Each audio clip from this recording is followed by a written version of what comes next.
все-таки докопался до этого вайпера.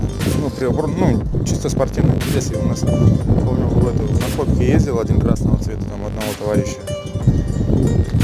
Буквально кличка Малыш, насколько я помню красного цвета. А так никогда их не видел. Если память не изменяет, 12 сантиметров движок.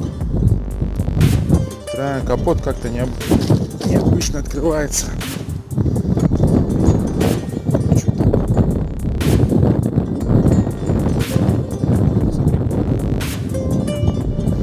Лошадей, правда, не знаю сколько.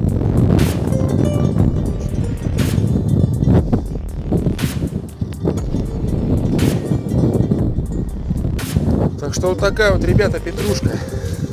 Раритет, можно сказать. Классика.